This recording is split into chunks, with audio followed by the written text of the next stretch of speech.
Hello, Internet. It's Malik Aaron, and before we get to this review, I just about the Mundane Map Part 3 video. Apparently, some commenter, I forgot who it was, he pointed out that the reason why you see all those Louis C.K. and Matt just loved the comments, put a heart by it. Originally I thought that those were spam comments. They looked like spam comments, and I thought the only reason why Matt did that is because basically he did as many of those as possible. That way he can bury all the other comments, the negative comments. It turns out this YouTuber, apparently, this person told me apparently the reason why he hearted all of them is because he said, like, whoever types in Louis C.K., he will heart it, and that might explain it. And if that's true, then I apologize for that lack of, I guess, research into it. I didn't look that deep into it. But I also did hear that he was mass deleting comments, so...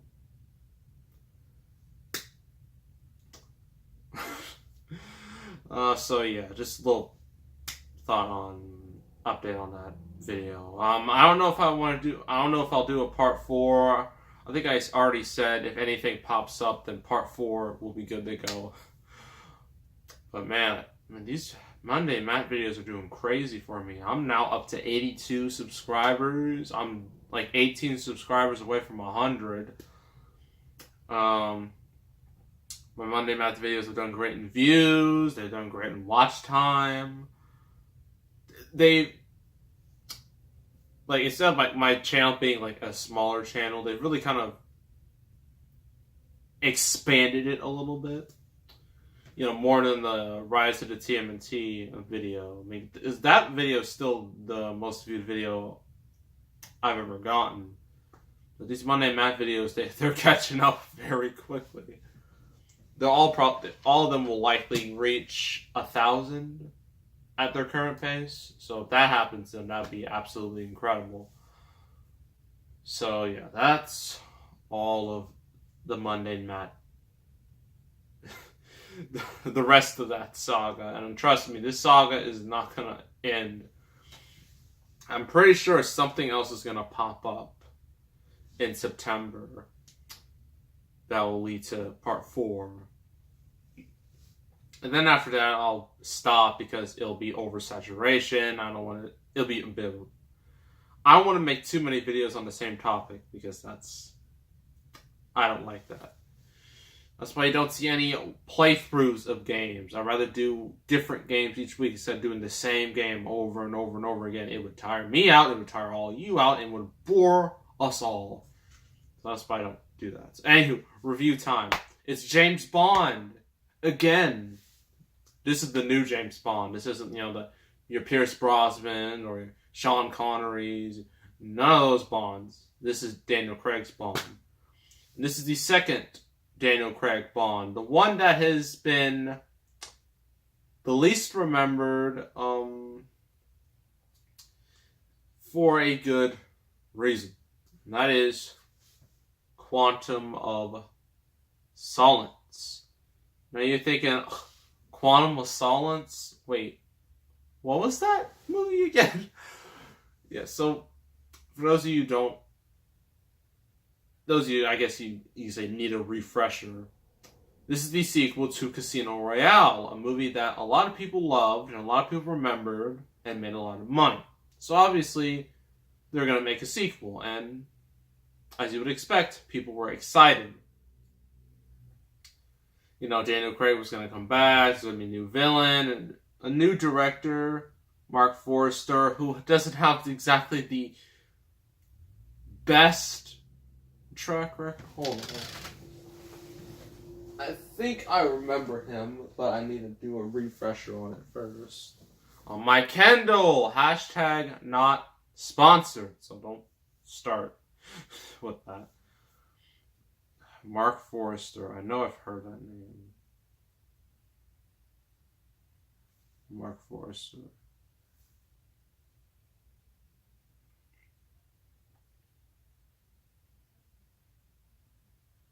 Oh, he did World War Z. That's why I remember.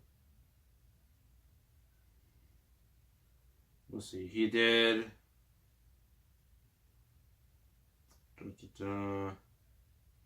He did Monsters Ball, Finding Neverland, Stranger Than Fiction, The Kite Runner, Quantum of Solace, World War Z, and Christopher Robin. So, I guess you could. It's more decent than most directors, but still, Quantum of Solace is like the one real blimp, just blight on his track record.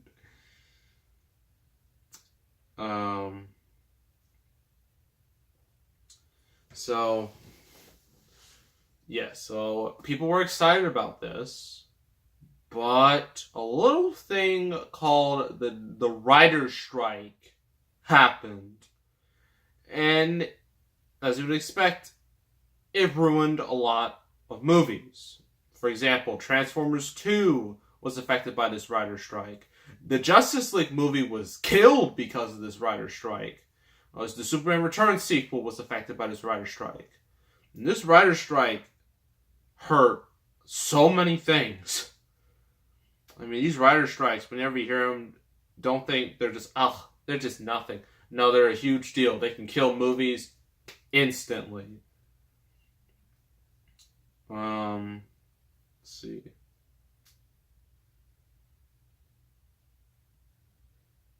Yeah, and apparently because of that, the movie had a lot of script issues. They didn't really have time to. They kind of had to rush it a little bit because Skyfall had 4 years, but that was mainly because MGM went into bankruptcy, and they gave the writers more time to flesh out the story for Skyfall. And this they were just like, no, we got to get this out. We got to get this out now, while it's still hot, and yeah. Oh, and so the movie was released. The movie did well. Critically, it was nowhere near as good as Casino Royale. Box office wise, it did about the same as Casino Royale worldwide, but it's clear MGM and Sony were expecting this movie to do a whole lot better than it ended up doing. And so, yeah. So that's the story behind Quantum of Solace. So let's read the back. So it says in big bold, Daniel Craig returns as James Bond. Jeez, like we couldn't figure that out. I mean, seriously. So on a non-stop quest for justice that crisscrosses the globe, Bond meets the beautiful but feisty Camille Olja Kurylenko. Oh my gosh, I'm horrible with names. I apologize for butchering that name so badly. I think I know this person. I think I've heard of this person. So let's look again. Research.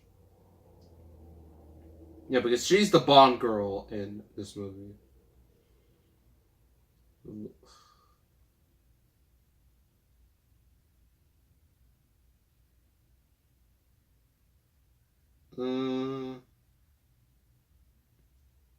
Oh, she was in Hitman. Oh.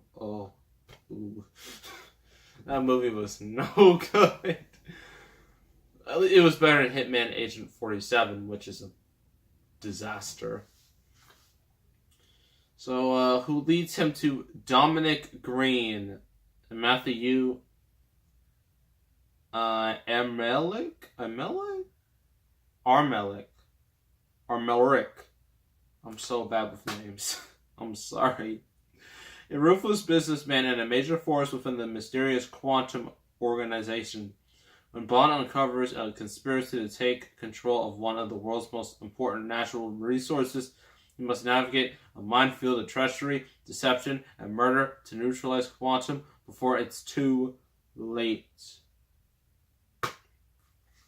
So I remember seeing this as a kid, when I was a 9-year-old. So I was a part of the 9-year-old army at one point, and I remember I didn't like it at all. I was so bored. Maybe because I was just 9 years old. I didn't know any better. I didn't understand adult material yet.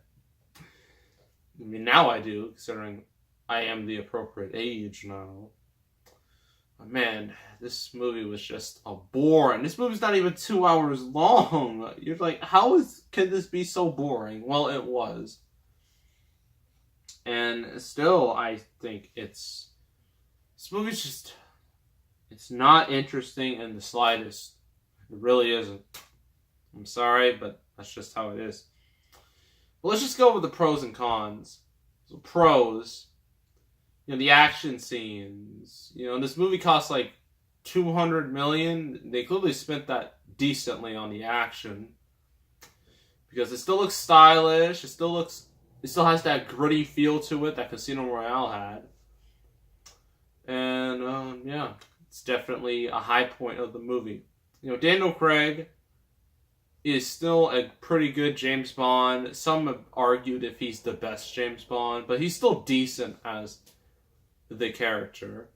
The Bond girl, I don't want to pronounce her name again because I'm going to botch it. I know I am. She did okay-ish. She was fine. She was just fine. Music is decent. What is it? All Bond movies, at least all the new ones, they have like this opening intro. And this one is, I mean, it's nowhere near a Skyfall. You're never gonna touch Skyfall, but it's all right to look at. It's not a bad opening. Cons. This movie, the story is so uninteresting. It hurts. It hurts. It hurts so much because this movie could have been great, but the story is just so lackluster and boring and uninteresting, and you're just watching it. It's just like, is it over yet? And then, like, it's one of those movies where you're watching and then you just look at it for a long while. You think it's a long while, and then you look at your watch and it's like, oh my gosh, it's only been an hour. This is one of those movies, unfortunately. And the villain is so forgettable that I don't even... What's his name again? Oh, Dominic Green. Who remembers him? I mean, everybody remembers, when you think of the modern day Bonds, everybody remembers Mads Mikkelsen. Everybody remembers Christoph Waltz. Everyone remembers Javier Bardem. Okay? No one remembers this dude. Okay? No one remembers him. I'm sorry, but when people talk about all the great Bond villains, he is not going to be up on that list. Trust me, he's not. He is just a bland, lame, just waste of a villain. And the way the story flows, you can totally tell about those rewrites, and that writer's strike really took its toll on the film, because the story is just a jumble. It's a mess, gigantic mess, and it's just terrible. So overall, is this movie a bad movie? Not necessarily. There are some parts you can like about this, but overall, it's not a good movie in the slightest. And yeah, there's a reason why this almost killed James Bond's new momentum from Casino Royale. Almost killed it until Skyfall saved it, and then Spectre killed it again, and now Bond is kind of just in limbo. I mean, I heard Danny Boyle, who was supposed to do Bond 25, he dropped out, so who knows at this point. But yeah, that is Quantum of Solace, and yeah, it's not a great movie. I'm gonna give it a 5.5 out of 10. It's not quite a 5, but it's not quite a 6, so 5.5 for Quantum of Solace. So that was it. Next review is going to be an animated sequel that started this franchise's downward trajectory. And that sequel is Ice Age: The Meltdown. So that'll be the next review. So make sure to subscribe, like this video, leave a comment, and I will see you all next time. And I am out.